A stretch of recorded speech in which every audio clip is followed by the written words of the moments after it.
Thank you. Good morning, everybody. We are Maseches Bava Kama, and we are in Daf Daled Amud Beis, DB. Daled Amud Beis. Maskif Larav Mari. Maskif Larav Mari, we already said the Ilu Nishmas before. We did our summary. Maskif Larav Mari. Rav Mari comes and he attacks. What does he say? Ve'ema mave ze hamayim.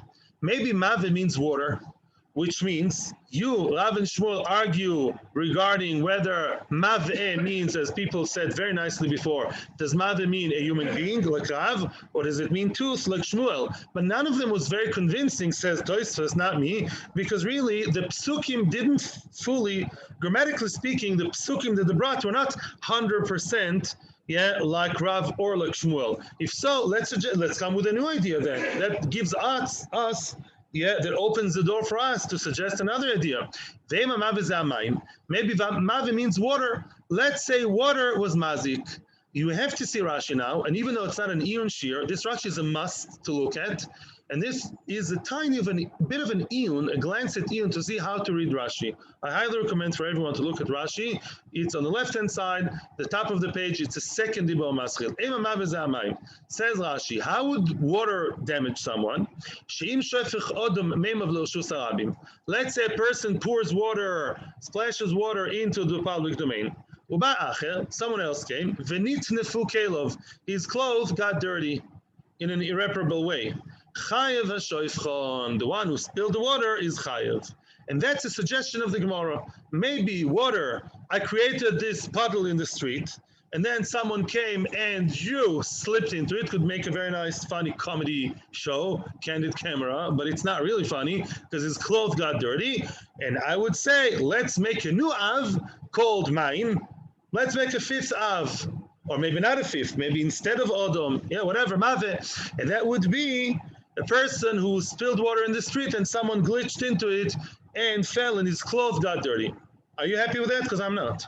Neither is Tosfos. I have two questions here. First of all, it's already included in, to me this scenario reminds me very much of bow. Very good, of bow, pit.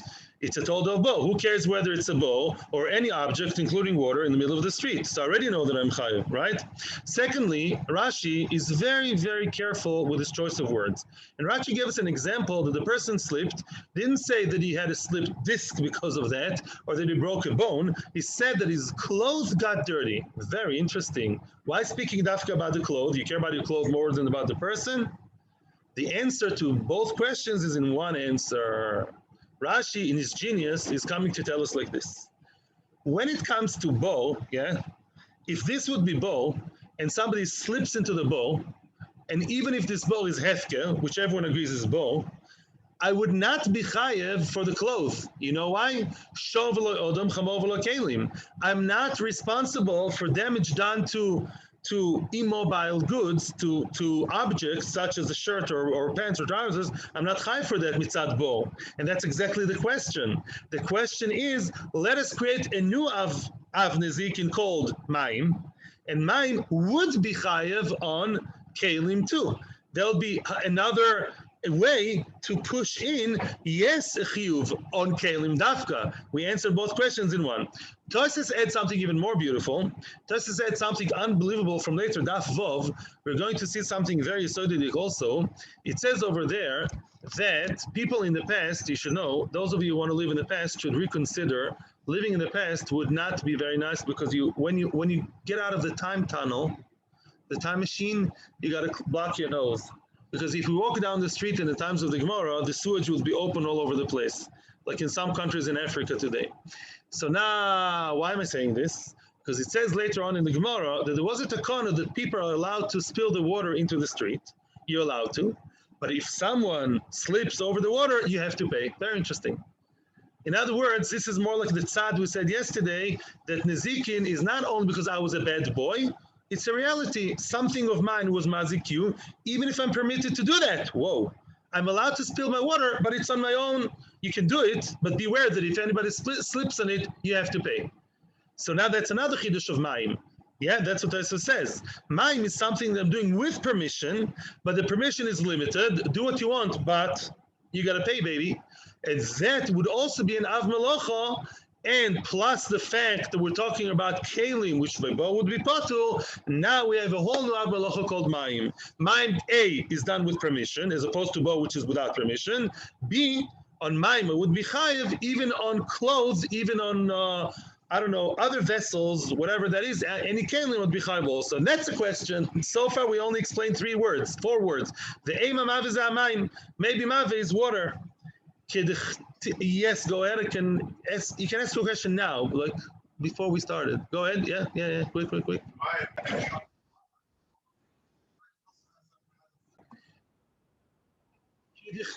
And we want to bring a source, a makor in the Torah, in the Novi, that mayim is called also mave. It says, Kikdoyach esh hamasim mayim tave esh.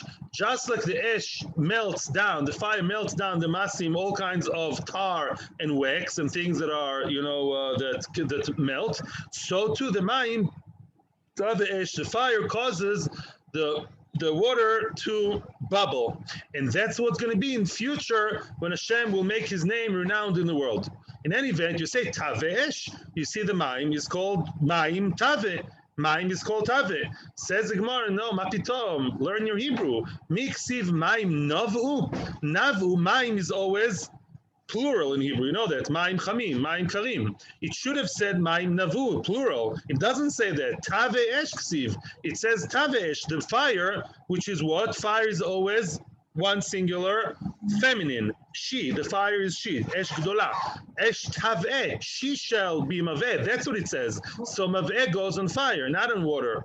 Maskif larav zvid. Okay, let's jump on the bandwagon. Okay, v'hem maveh ze ha'esh. Very good. Dechiksiv taveh ba'esh v'dechsiv. Very good. So I'm asking a new question.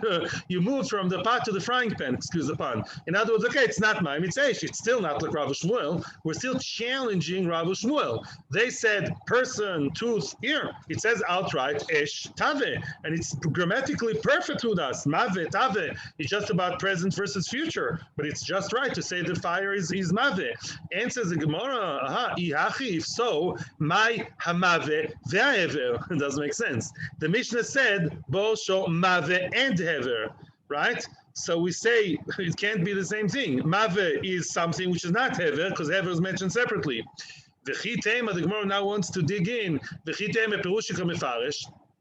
Maybe really the Mishnah is explaining, maybe it's read Bo Show, Mave, which means heaven. Maybe because Mave is such a strange word, so the Mishnah wanted to explain it. This is Mishnah for dummies. It's telling me Mave meaning fire.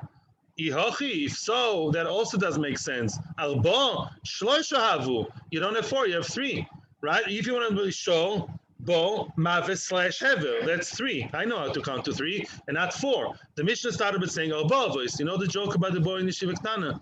He wants to learn Pilpul. He wants to be Mayan. And every word of the Gemara, he starts digging in and delving in. So he starts reading Arbo, voice. He stops and says, no, there are only 3 of us, Avram, Yitzchak, Yaakov.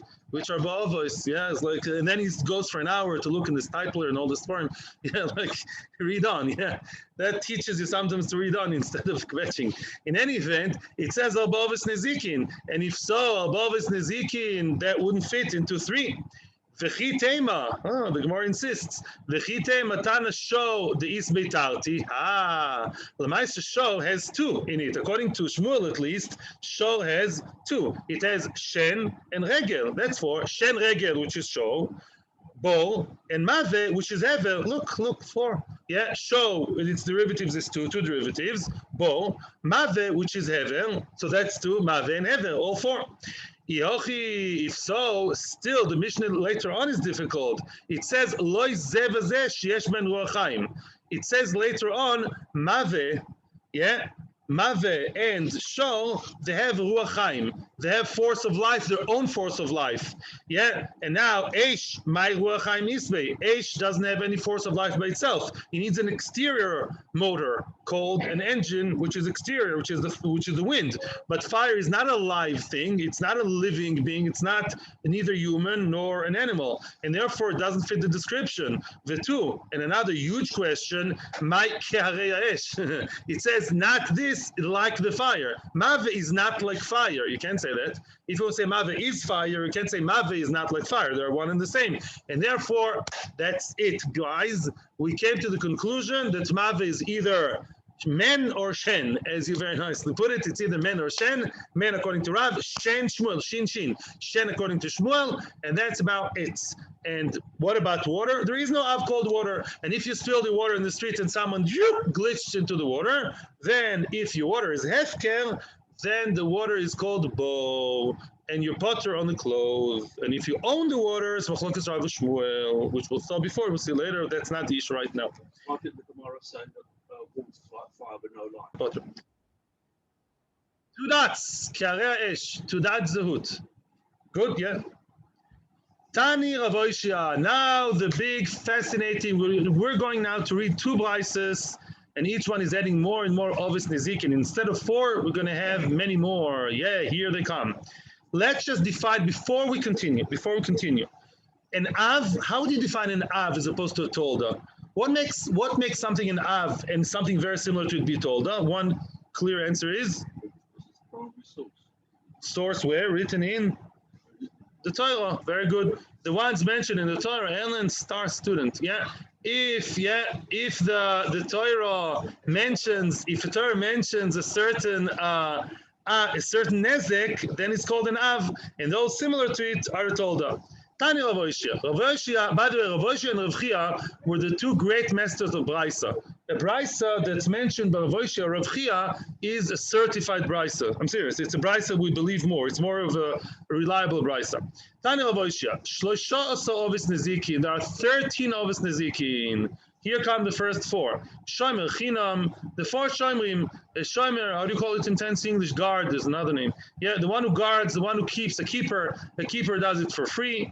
Vashoyel, a borrower, Noise Socher is the one who guards it for money. Vasocher, the renter. What about these 4? We all know that if something happened to your object while they were looking after it, there are 4 different levels, which we're not going into right now. There are 4 different levels of shmira, of expectations from them. For example, the shomer chinam is chayev if he was poishea, if he was really negligent, he was mamish negligent, didn't look after it properly, then he has to pay. A shomer socho is expected more of because he gets money. So even if he was not super negligent, but he got lost or stolen, if he got lost or stolen, not the oines, nobody come to him in the magdim.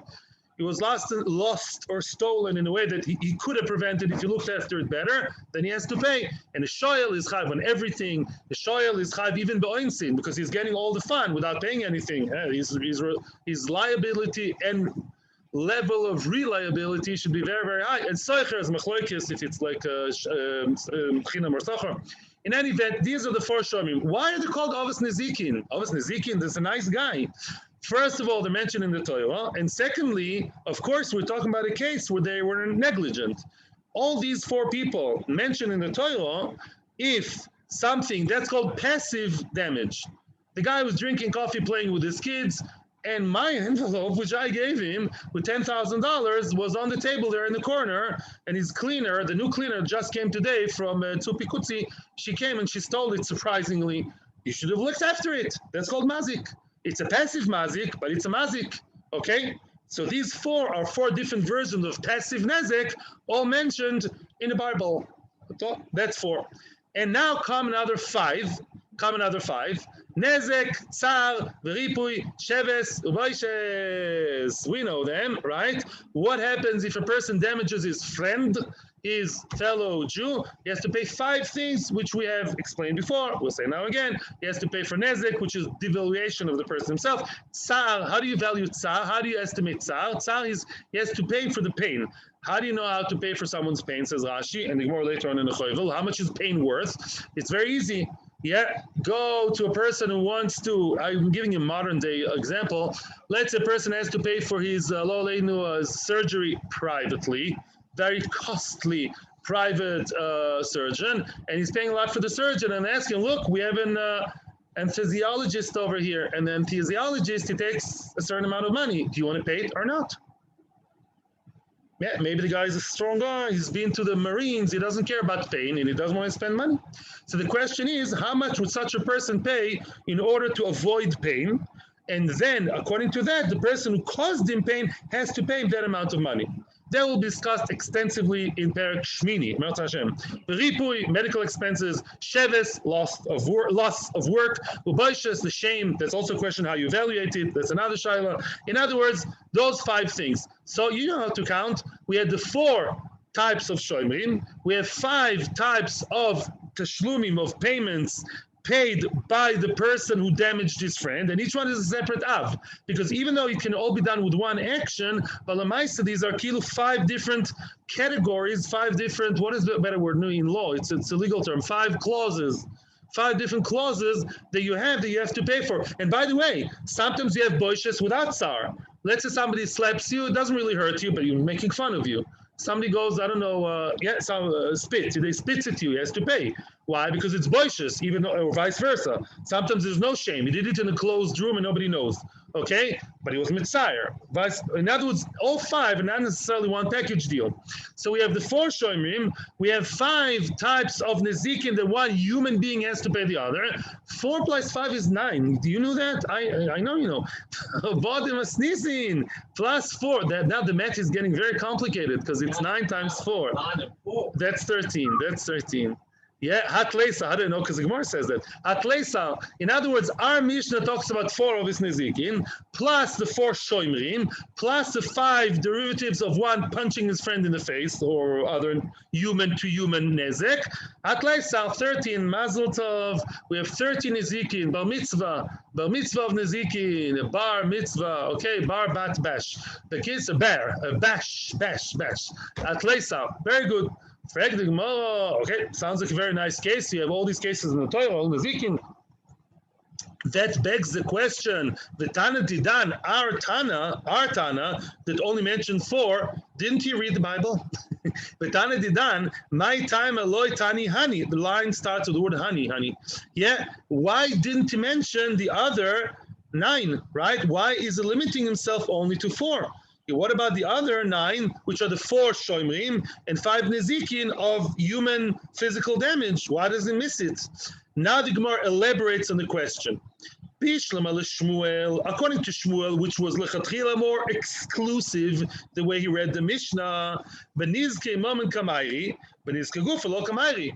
is actually very consistent. According to Shmuel, our Mishnah only spoke about my property damaging other things. But me as a human being harming others is not the issue of our Mishnah. Not every Mishnah talks about everything. Why is the Mishnah talking about eating in Yom Kippur? It's not the subject now. The subject is not here. The subject is not nezik of the human himself. And all of Rav Oshia's cases are human being. I was a negligent shomer, or I punched my friend in the face. So that's why the Mishnah doesn't talk about it. It's actually very nice and orderly. But according to Rav, here comes an attack. According to Rav, yeah, litni, tana, litni, l'choira, you should say all those cases should be mentioned in the first Mishnah. Because according to Rav, Mave means what according to Rav? Mave is an Adam. So the Mishnah spoke about Adam. Why doesn't the Mishnah actually elaborate all these cases? And says the Gemara, a very sticky answer. Yes, it is mentioned. Tana Odom, v'chol mili the Odom. The Mishnah talks about Odom. When the Mishnah said Mave, i.e. Odom, it meant Odom and all different types of Nezikin of Odom. Shomer this and Shomer Chinam, Shomer my grandma, Shomer that, punching, shmanching, all the 5 Nezikin. They're all mentioned in Odom. The Mishnah doesn't have to mention each and every crazy scenario that an Adam hits his friend or damages his friend. It's all included there. All very nice. Now comes the Gemara and reverses the question. Now, so Rav came out very nicely, and the first Mishnah, the Tana of our Mishnah is very good. The question is now the other way. Well, Rabbi Shia, frag the Gemara, Rabbi Shia nami, atani le Odom. Now the question is Rabbi Shia. You Rabbi Shia, you yourself, how come you have 13 of us? Because you started off with our Mishnah. Yeah, Rav Osha is not exclusive, he's inclusive of our Mishnah. Rav Osha is a Tana, by the way, and the Tana of our Mishnah is also a Tana, yeah? They're both equal, they're both in par with each other. So now the question is, Rav Osha, you yourself said, according to Rav, the Mishnah, according to Rav Osha, said, Adam, right? Bo, Sho, Odom, and Ever, and then again you say all the others. Yeah, why do you have to mention both? Why do you have to mention Odom and then tell me all the other derivatives of Odom, such as being negligent in 4 different fashions and punching his friend and paying 5 different things? You already mentioned it. It's redundant. You mentioned Odom at the beginning. Why do you have to mention it again at the end? Answers the Gemara, Trei Gavni Odom, Tana. Trei Gavni Odom. There are 2 types, not 2 types of people. Trei Gavni, there are 2 types of nezek done by Odom. Halachically, the halacha differentiates between what? Tana Odom Da'azik Odom, Vetana Odom Da'azik Sho. Aha. There's a big difference between a man that hurt another human being to a man that hurt someone else's property, such as his show, his bull. Which means, let's elaborate. Rav Oishia, if you notice, spoke about a negligent guard, or about a person who punches his friend in the face, and then he has to pay 5 nezikin. That's one kind of nezik. But if the Mishnah spoke about a person who damaged someone's property, what's the difference? What's the difference? I'll tell you what the difference is. Let's say I hurt my friend's animal. That's a very bad thing to do. Tzar Baalei Chaim, and not only that, I have to pay him. Let's say some zealot is very much against pets, and he killed someone's parrot. He damaged someone's parrot. He took the parrot and stuck a knife in the parrot, which is very sad. So now, even if the parrot didn't die, the parrot is now injured. It has to go to hospital. You know, in Canada, I was there. There was, I think in Yonge Street, the longest in the world, they have a hospital for animals, animal hospitals. The whole hospital just for animals, maybe in Deathhurst. Yeah, but kids you have to go to hospital. So let's say you're Tuki. You know it's Tuki? Very good. So Tuki the parrot, now, maybe not me, Khalil, I wouldn't do it. Yeah, but let's say someone stabbed Tuki the parrot. Does he have to pay 5 different things? Nezek. Then now the parrot is not worth 2,000, it's only worth 1,000. It lost its ability to talk or something. Yeah. And also tsang, the animal was actually was in pain. I have to pay the Canadian hospital. I have to fly him to Canada to the hospital, and Ripui and Sheves, it stopped working for 2 weeks. It doesn't do it. It shows. It is a showman, the Tuki, and maybe he's ashamed that I don't know. Do I have to pay all these 5 things? No. I have to pay for the nezek. It's an Avera of Tzar Baalei Chaim. Let's say the parrot was worth 2,000. I really have no idea about these prices. Yeah, the parrot was worth 2,000. That's worth only 1,000. I have to pay $1,000 right there and then. But I don't have to pay for the other things. But if I hurt Tuki's owner, who is a person, then I have to pay all 5. So you see a difference. So Adam in the Reisha is an Adam who hit another object or an animal. But the Seifa is talking about a person that hit another human being and therefore has to pay all 5 things. No questions now. Sorry for being so inhumane. Ihachi, frag the Gemara, Shonami. By a bull also, I could say the same. Litni gavni shor. Why don't you learn, you of Oishia, you're so into distinguishing, why don't you teach me also 2 types of show? Litni shor dazik show. Teach me a show that hit another show, but litni shor dazik odom, and a show that hurt another person, another man, because when they die, there's a difference. Here he has to pay koifer. Lamaisa answers the Gemara, that's not true. Show, yeah, hi mai, mapitom. Hi mai means like, mapitom, no way. Bishlama, there's no difference, no real difference between show hitting another animal or hitting a person, as long as they didn't die. Bishlama odom de azik shoil, as I now explained to you. When in odom, the reason why Rav Osha is differentiating between odom A and odom B, man versus man versus man versus animal. Odom dazik show nezeku de mishalem. A show, a person that hits his friend's bull or dog or parrot or cat or hamster or kangaroo, what does he pay? Nezek.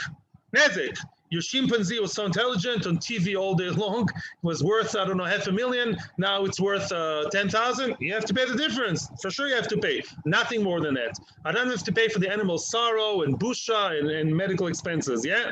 But Odom, dazik Odom, b'shalom abod dvorim. If a man hit another man, any human being hit another human being, another Jew, he has to pay all 4 things besides the nezek. Ela show, when it comes to show, your question doesn't even begin. Mali show dazik show, mali show dazik Odom. Who cares whether the show hit another shore, another animal, or a cat or a dog, or a human being? Idi v'idi nezeku de b'shalom. Yeah, we're not talking about death. He pays what? He pays for the nezik. The shor pays for the nezik, whatever happened, whether he hit a person, he hit another human being. A shor doesn't pay 4 things, just the nezik. Either hit another shor, made him devaluated, he has to pay for the value of the shor, or for the person, zel bezach. And therefore, your question doesn't arise, B'chlal. Baruch has been waiting very nicely, so now we'll hear his question. Yes? Obviously, when I say the show pays, I mean the owner of the show. I'm just trying to save on words. Yeah, I mean, I get the joke. Thank you. But yeah, the show pays. He surely does pay, meaning his owner pays. Okay. The Seder. Weiter. Now comes the question. We on the line starts with the word nezek. The line starts with the word nezek, and that's a little bit below the middle of the page. Frag the Gemara, veho, shomer chinam, ve'ashoyel, noise socho, ve'asoicher. All these 4 cases of the shoimrim, which are mentioned by Rav Oshia and not by the Mishnah, the Odom Dazik Shohu. How did you miss that? How did it slip your hands? It's a person who's mazik, a show, or another object of the person, a property, not the person himself. Viktani, and yet he is mentioned. Let me explain the question. What did we just say? We just said that Rav Oshia is being very yekish and orderly, and he knows what he's talking about, of course. And he says, when I mention Odom at the beginning, I mean a person that somehow damaged property, show, diamonds, shoes, whatever that is, I don't know, recorder, whatever he damaged, good.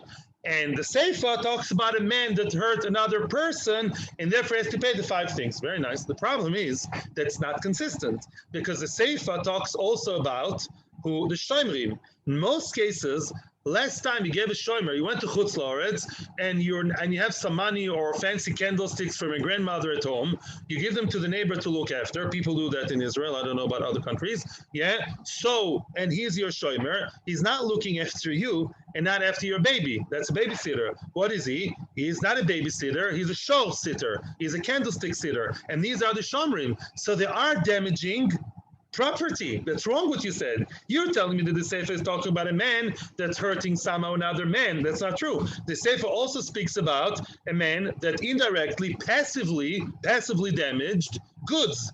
He damaged your property. Your candlesticks are gone. They got stolen. Oh, I thought she was a reliable person that made this new cleaner from Ukraine, and oh yeah, left him in the open cupboard.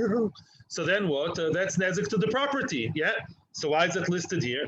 Answers the Gemara, because we have another parameter here. Yeah, answers the Gemara. Tanya zeka de biyadayim. Tanya zeka de mimele. I gave you a hint already. Yeah. The Reisha talks about nezek that's done with your own bare hands, which is your mom is hurting someone else's property. You actually took the candlesticks and smashed them. You took his car and smashed his car. But here the shoimrim is mimela. Vos meant mimela.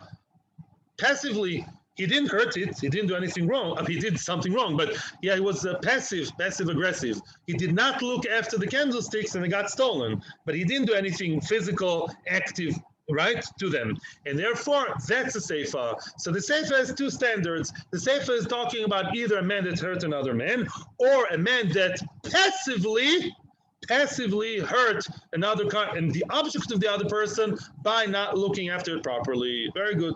So that's the end of the brisa. That's Rav Oshia, and that's his brisa with 13. Let's just revise quickly. It's very easy. How did you come up to 13? You tell me. The first 4 is the Mishnah. Then what are the other 4? The 4 who? 4 shoimrim. 4 shoimrim. No, 4 shoimrim are all types. Paid, unpaid, renter, and a borrower. They all have to pay at some point. It's in some cases, I mean, if something goes wrong, of course, yeah, depends. There are different levels of responsibility. Like Sachar, the one who gets paid, is expected more, of course, than one who's not being paid. Now, what is the other 5? The 5 final is the injury, the 5 payments that you have to pay in case of injury to another human being. Very, very nice. Okay. Ani Rab Chia. Here comes another. Rav Oshia's good friend was Rav Chia, and he was the other co-master of Braises. Look what he says. Tani Rab Chia, 24. Woohoo! 24 Avos Nezikin. There are 24 Avos Nezikin. 24, 13. And another number that together they make 24. The Avos Nezikin, soon we'll know. Tashlume Kefel. Tashlume Kefel. We all know that if a person stole, and he stole how? Secretly. Not a gazlan, he's a ganav. A person stole behind someone's back. In the middle of the night, he came to someone's house. And he stole, and now it was found in his hand. So how much does he have to pay? He did not admit. They found him. 2 Eidim saw him. He doesn't know. Yeah, so now he has to pay double. Pay for what you did, plus kefil double, because you're a hypocrite. You have to pay for the fact you're ganav, and also for the fact you're a hypocrite. You're only scared of the people, you're not scared of Hashem. Now, tashlume kefil is one av, because it's mentioned in the Torah. Interesting. So payment is called an av. Because it's what? That's considered as something mentioned in the Torah related to Nezik. Paying 4 and 5. When do you have to pay 4 and 5? Let's say you stole an animal, if it's a shor or a seh. If it's a lamb, you have to pay 4. When? Only if you shechted it or sold it over. Instead of doing tshuva, you had kosher shchita. Mehadrin. This thief is a mehadrin and a mehadr. Yeah. What? He made a steal. He stole and then he shechted. Said to him, he gets worse. Instead of doing tshuva, he digs himself deeper into chet, or he sold it onwards. Then if it's a seh, he has to pay 4, which is a lamb. And if it's 5, if it's a bull, he has to pay 5. Many reasons. One reason is because bull, he also caused the loss of work to the owner. In any event, kefel v'arba v'chamisha, soon we're going to see some common denominator. The ganav, interesting. Ganav's basic payment. Excuse me? Oh, wait, we're getting there. The ganav is a person who did admit, I stole. The camera is looking at his, tears streaming down. He admitted that he stole before the Eidim came. Then we said, that's a good guy. At least he admitted that he stole before Eidim came. That's nice. So we give up on the kefel. Only has to pay the minimum, the amount that he stole. He stole $1,000. Give back $1,000. Good boy. No shtusim like jail and all this nonsense. The gazlan. What's the difference between ganav and gazlan? A gazlan is a person who's not scared of anybody. He steals in the middle of the street. He has a shirt over here. I steal and I love to steal. And he comes to you and he says, money or life? Your choice, with a knife. So this guy's a gazlan. How much does he pay? No kefil. He doesn't pay kefil because in a way he's a better guy. Why is he better? He's not a hypocrite. He's not scared of Hashem and not scared of people. That's not good. Don't suggest him as a shidduch to my daughter. And he has to pay. But at least he's not a hypocrite. At least for that, he doesn't pay kefil. Now, the Eidim Zoymimin, shall I tell you again what Eidim? You know what Eidim Zoymimin are. Eidim Zoymimin, let's say they wanted to say that someone owes his friend $10,000, $100,000, and then they were being muzam. They said, other Eidim came and said, what? You say that you saw him stealing or owing money somehow, lending money, 100,000 in Shemesh. That very date that you claim you saw it happening, you were with us in, where were they? Haifa, always. The Eidim Zoymimin, I'm joking, of course, for YouTubers should know Stam, because when I was in school, the Eidim Zoymimin were always in Haifa, throughout the whole system, until I was 18. Yeah, the Eidim Zoymimin. The Oynes, Haifa is a very nice city, nothing against Haifa for all our Haifa viewers. The Oynes. Oynes is a person who rapes a girl, Aleinu Rachmanu Litzlan. So a case of rape is very different to the way it is in the Western world. Oynes, basically, we're talking about a girl who is now devaluated because she cannot find a shidduch as good as before. So now, Oynes, rape is a terrible thing, and therefore an oynes has to pay 4 things anyways. He has to pay her for the tzal, for the pain, for the shame, for the medical expenses. She'll need a lot of psychological help, right? That's chutz mizeh. That's not kashu. It's just nezik. Raping like hitting. Chutz mizeh. He also has to pay 50, not 50 shekel of today. Shekel is a very high thing. He has to pay her a hefty amount of money, but it's a set amount of money called 50. Whatever 50 is, you always have to pay her. Besides everything else, he has to pay a set amount of oynes.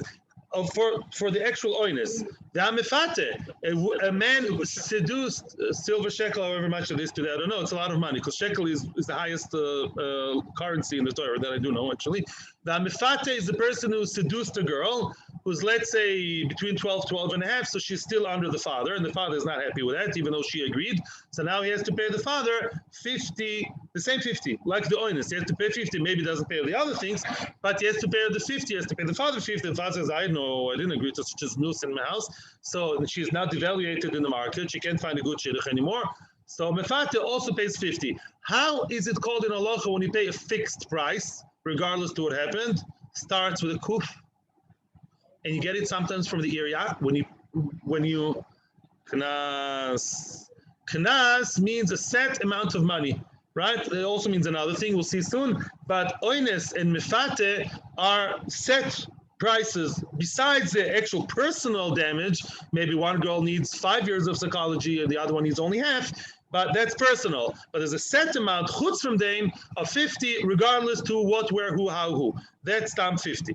Now, umoitzi shemra, a person who claims that his newlywed wife was mezana already as a married wife before they were together, because back then they had erusin and nisuin separately. He claims after already put the ring on her finger, she went with another man, and then he was found out that he was lying. Motzi Shemra is basically besmirching her name falsely. How much does he have to pay? 100.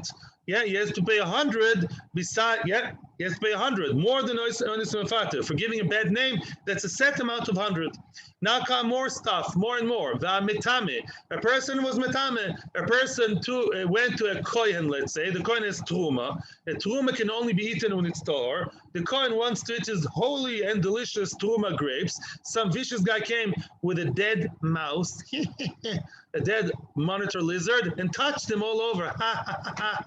So now he caused it nezik. It's not a nezik that Tim McKenzie can see. Neither can we actually. It's called nezik shenonika. But lamaisa, it's tameh. Now the kohen cannot eat it, and nobody else can eat it. Because truma tmeya is a very legal combination. Nobody can eat it. Not the Israel, not the kohen, right? Truma I cannot eat, and tome the kohen can't. So nobody can eat it. That's it.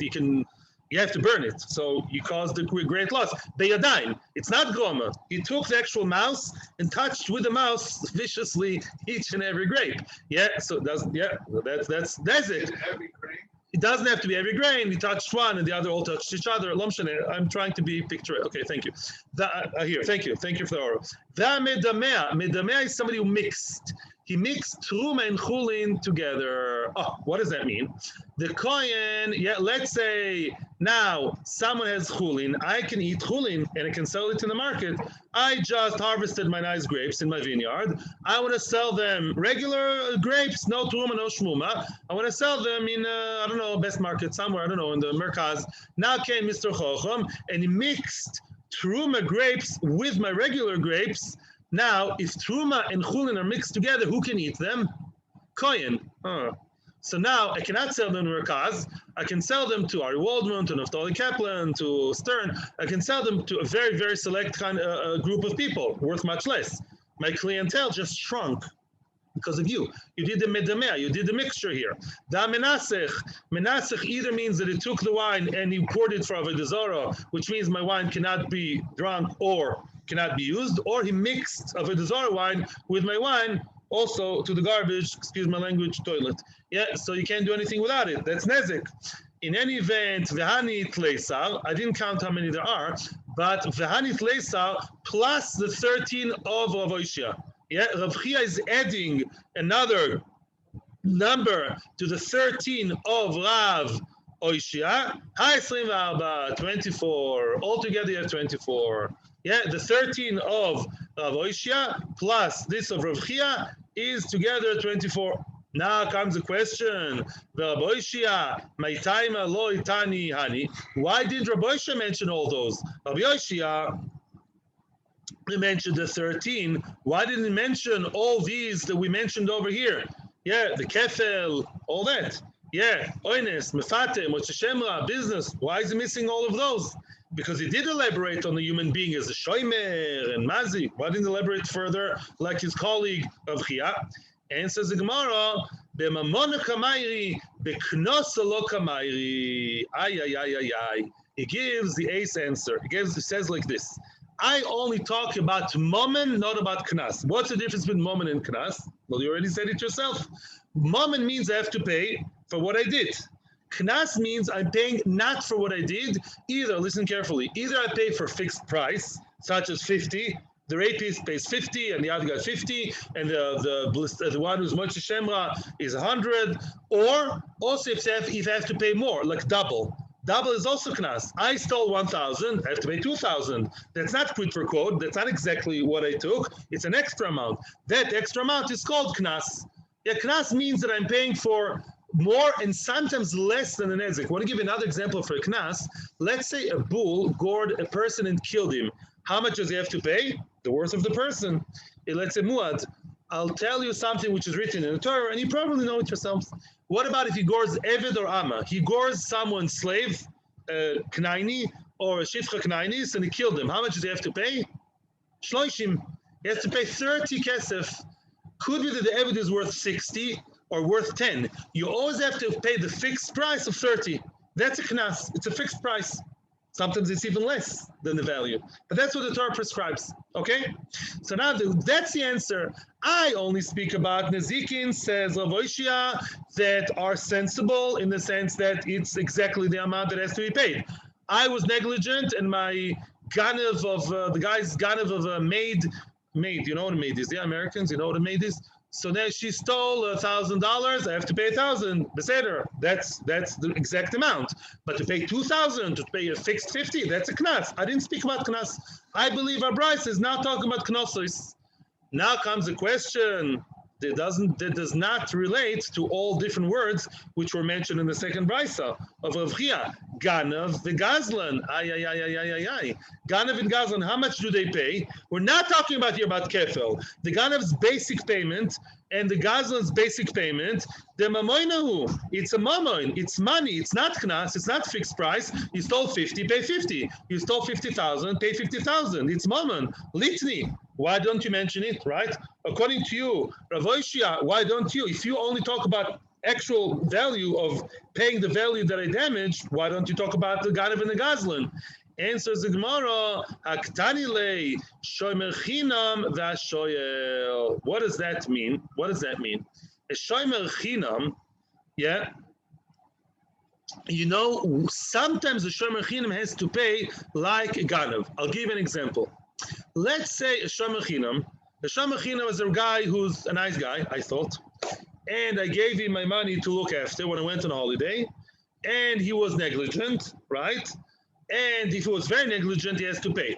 But let's say he guarded it more or less decently, and it was stolen, then he's puddle, right? And gneva vaveda is puddle. He guarded it more or less properly, but not super good, because he's doing it for free. He says, listen, I gave you a shmir for free.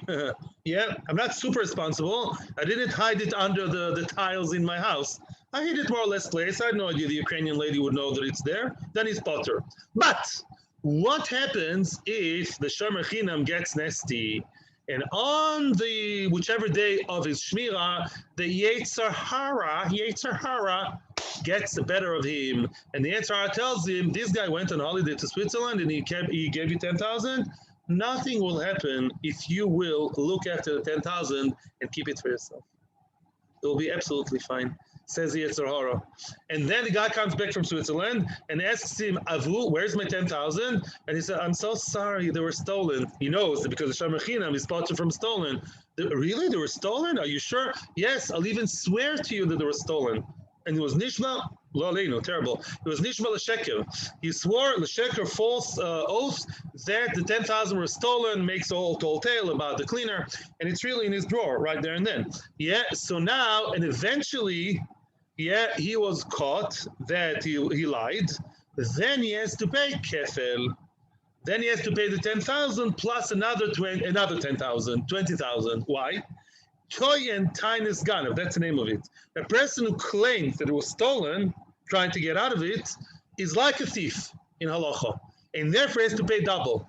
So Mimele Rav Oishia says, you claiming why I didn't speak about a Ganav? Well, I did, because Lamaisa shomer chinam, one of the derivatives of shomer chinam is Ganav. he has to pay like a ganav. If he keeps it to himself and lies about it, that he was stolen, then he would say, you are the thief, and he was found out he was the thief.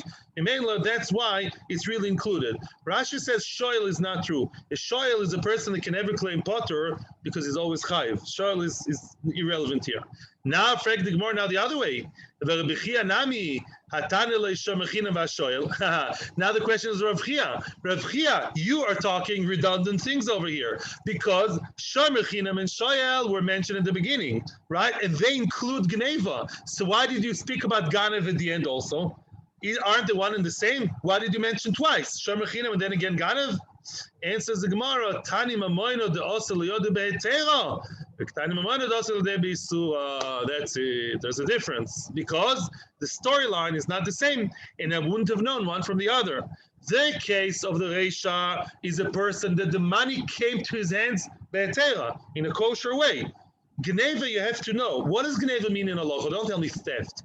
What's the definition in halacha of stealing? When you take something out of your friend's property, remember Bava Basra and other places in Shabbos, you drag it on the floor or you take it to your pocket, you do a kinyan to take it out of his domain. That's not what happened here. The 10,000 came to me, let's say I'm the Nesti Shomer. It came to me, I mean, I was a nice guy. It came to me and it was allowed. It was good, it was kosher. Eventually the Yetzer Hara made a change in my mind, but physically nothing happened. It's sitting there in the same blue drawer in the corner of the kitchen. That's it. It's just in my mind I stole it, right? Because I decided not to give it back and steal it. But physically nothing happened. That's a chiddush. That's all new scenario. That's all new case. But Shenka, the second case, is a thief. The thief you see in the children's books, yeah, with a black mask on his face, comes in the middle of the night with a sack, and he steals the stuff. And Lemahadrin, he does Hakba, Meshicha, Mehadrin Gneva. He does it all right. Yeah, that's a ganav that started Beisu. So Mimela, each one has a different flavor to it, and each one is mentioned separately. That's the answer, according to Rabbi Chia, and Emerge Hashem on Sunday, we'll see Daf Amud Aleph. That's one of those historical moments when we actually started the Amud from the top and finished in the bottom. No more, no less. Well, Baruch Hashem. We're getting yekish over here. Thank you very, very much to everybody, all our billions of viewers on YouTube. And thank you. Atzloch Rabbi. Have a great Shabbos.